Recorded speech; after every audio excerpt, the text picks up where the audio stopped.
बिल्कुल एक्टिव हो गई है और वर्चस्व की लड़ाई पे है आज की तारीख में कांग्रेस। और ये वर्चस्व की लड़ाई गठबंधन के भीतर ही चल रही है। ये जो आंख दिखाई जा रही है और जो सवाल पूछे जा रहे हैं, ये आंख राजद को ही दिखाई जा रही है और ये सवाल भी राजद से पूछे जा रहे हैं। पलायन को लेकर जो कांग्रेस की चिंता है, वो चिंता हम सब की भी है।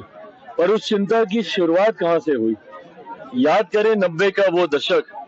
हर वो युवा जो आज की तारीख में संभवतः मेरी उम्र का होगा या मुझसे ज्यादा उम्र के होंगे, या वो बुजुर्ग जिन्होंने 90 के दशक का वो दौर देखा, उनको आज भी वो याद होगा कि किस तरीके से पीढ़ियां बर्बाद हो गई, पीढ़ियां मजबूर हो गई बिहार छोड़कर दूसरे राज्यों में, दूसरे देशों में जाने के लिए। क्यों?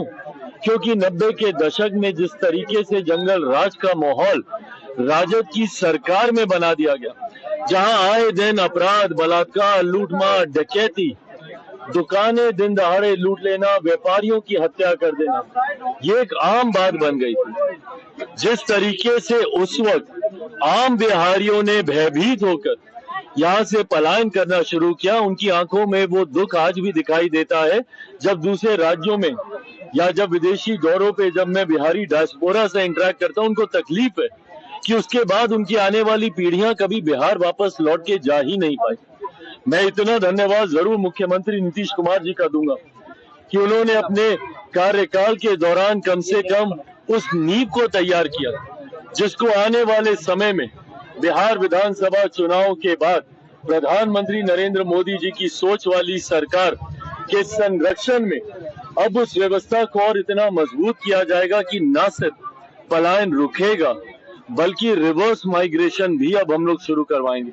वो लोग जो पलायन करके दूसरे राज्यों में गए हैं या दूसरे देशों में गए हैं, कैसे वो वापस अपने प्रदेश, अपने बिहार में वापस आए, ये व्यवस्था भी तैयार की जाएगी। पर कांग्रेस जो इस विषय को उठाकर आगे बढ़ने का काम कर रही है, कहीं ना कहीं कांग्रेस और राजद के बीच की दरारें अब देखने को मिल रही हैं। मैं ये मानता हूं कि विधानसभा चुनाव आते आते तक महागठबंधन पूरी तरीके से धराशायी होगा। कांग्रेस वर्चस्व की लड़ाई में, और पहले भी कांग्रेस अलग से चुनाव लड़ चुकी है। 2019 का लोकसभा का चुनाव हम लोग देखें, उस वक्त भी कांग्रेस ने अलग चुनाव लड़ने का कार्य किया। मैं मानता हूं कि विधानसभा के चुनाव आते आते तक कांग्रेस राजद के मतभेद इतने बढ़ेंगे कि ये लोग अलग होकर चुनाव लड़ेंगे। बहरहाल लड़ते हैं नहीं लड़ते हैं, ये इनकी चिंता का विषय है। एनडीए इतना मजबूत और इतना तैयार है कि अगले चुनाव में हर बार से ज्यादा सीटें जीतकर इस बार हम लोग एनडीए की सरकार बनाएंगे। 225 से ज्यादा सीटें इस बार एनडीए गठबंधन जीतने जा रहा है। 26 से ज्यादा आरोपी को भारत लाया गया, उस पर कांग्रेस ने बयान दिया है जिसमें कहा है कि तोहफुराना का त्योहार मना रहे बीजेपी के लोग। कांग्रेस अपने कार्यकाल में तो ये कर नहीं पाई, और किसी आतंकी को पकड़ना तो बहुत दूर की बात है। कांग्रेस के कार्यकाल में आतंकियों का मनोबल इतना ज्यादा बढ़ गया था कि देश के फाइनेंशियल हब मुंबई तक वो लोग पहुंच गए। सोचिए देश में कितना असुरक्षा का माहौल था। लोग उस वक्त कितने भयभीत थे कि अगर मुंबई तक लोग पहुंच के अगर अटैक कर रहे हैं, पहले तो सीमावर्ती इलाकों में ही आतंकी गतिविधियां होती थी, पर जिस तरीके से कांग्रेस के शासनकाल में महाराष्ट्र तक आतंकियों ने अपने पैर पसार लिए थे, उसी का परिणाम है कि उसके बाद देश की जनता ने पूरी तरीके से कांग्रेस और उनके साथियों को नकारने का काम किया। आज ये इच्छा शक्ति मेरे प्रधानमंत्री में ही है और उन्हीं में हो सकती थी कि देश के इतने बड़े आतंकी को वो वापस लेकर आए हैं। सोचिए आज उन लोगों को कितना संतोष हुआ होगा जिन्होंने 26/11 के उस आतंकी हमले में अपनों को खोने का काम किया, जो घायल हुए, जो उस घटना में प्रताड़ित हुए। आज कहीं ना कहीं उनको न्याय की उम्मीद जागी है, और उम्मीद ही नहीं, पूरा विश्वास है कि बहुत जल्द जांच पूरी होके कड़ी से कड़ी, सख्त से सख्त सजा इस आतंकी को हम लोग देने का काम करेंगे, न्याय प्रणाली देने का कार्य करेंगे। नीतीश कुमार को उप प्रधानमंत्री बनाने का मांग कर रहे हैं मनीष और बीजेपी के बड़े नेता इसकी मांग कर रहे हैं, क्या कहना चाहिए? देखिए, किसी व्यक्ति विशेष के मांग करने से चर्चा नहीं शुरू हो सकती। गठबंधन के भीतर अगर कोई ऐसा औपचारिक प्रस्ताव कभी आएगा तो पहले गठबंधन के भीतर ये तमाम बातचीत होगी, उसके बाद ही इस पे कोई टिप्पणी करना उचित होगा। प्रशांत किशोर के रैली से एनडीए का कैसा नुकसान होगा? देखिए, आज मेरे अच्छे मित्र हैं प्रशांत जी, पर मुझे लगता है बहुत जल्दबाजी उन्होंने कर दी इस रैली को करने में। जिस तरीके से आज रैली में कुर्सियां खाली रह गईं और जिस भीड़ की उम्मीद उनको थी, वो भीड़ वहां पे नहीं पहुंची और दोपहर से ही घंटों तक लोग प्रशांत जी का इंतजार ही करते रह गए। ऐसे में मुझे लगता है कि शायद उन्होंने इस रैली को आयोजित करने में बहुत जल्दबाजी की। इस रैली से एनडीए या किसी गठबंधन को नुकसान तो बहुत दूर की बात है, पर मुझे लगता है सबसे ज्यादा डैमेज उन्होंने अपनी पार्टी को ही कर दिया।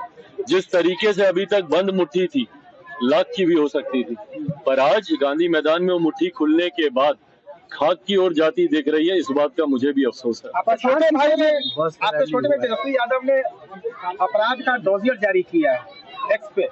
बिल्कुल अच्छी बात है, वो 90 के दशक का भी डोजियर जारी करें। देखिए, मैं कतई उस सोच का व्यक्ति नहीं हूँ that if my crime is lesser than yours that means that there is no crime. मैं कतई इस सोच का मैं पक्षधर नहीं हूँ, बट हाँ, आप अपने दौर का भी डोजियर आपको जारी करने की जरूरत है।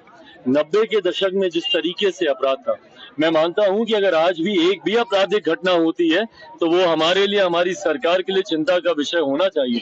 और मुख्यमंत्री जी इस बात को लेकर यकीनन चिंतित भी हैं और सरकार कोई ऐसी ठोस कार्रवाई नहीं छोड़ेगी जिसकी वजह से अपराध को नियंत्रित किया जा सके।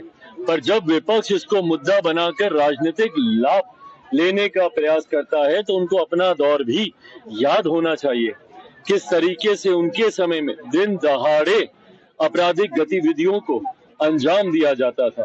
बहरहाल उन्होंने ये चिंता जाहिर की है, मैं भी उनकी इस चिंता के साथ सहमति रखता हूं और इस अपराध को सरकार कड़े कदम उठाकर पूर्णतः नियंत्रित करेगी। मुख्यमंत्री जी पहले भी ये कर चुके हैं, उन्होंने लंबे समय तक अपराध को नियंत्रित करने का कार्य किया।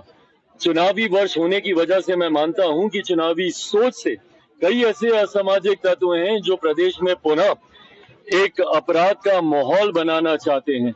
उन पर भी जल्द कड़ी कार्रवाई करके उनको भी नियंत्रित कर लिया जाएगा, ये मैं मानता हूँ।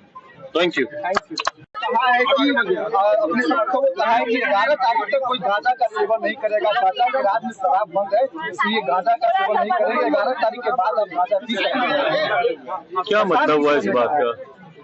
क्या मतलब हुआ इस बात का? बिहार में शराब बंद है, किशोर गांजा पीने का कैसे कह रहे हैं अपने समर्थकों को बोल रहे हैं? भाई मुझे नहीं पता कि वो किस सोच से इस बात को कह रहे हैं। मैंने उनका ये बयान मैंने सुना नहीं है, बट लोगों को गांजा पीने का सुझाव देना, मैं नहीं मानता कि प्रशांत जी को ऐसी सोच रखनी चाहिए।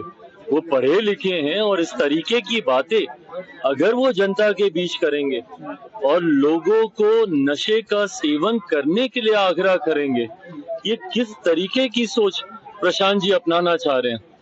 मैं कतई ना मैं इससे सहमति रखता हूं, ना ही कोई बिहारी जो बिहार को आगे लेकर जाने की सोच रखता हो वो इससे सहमति रखता है।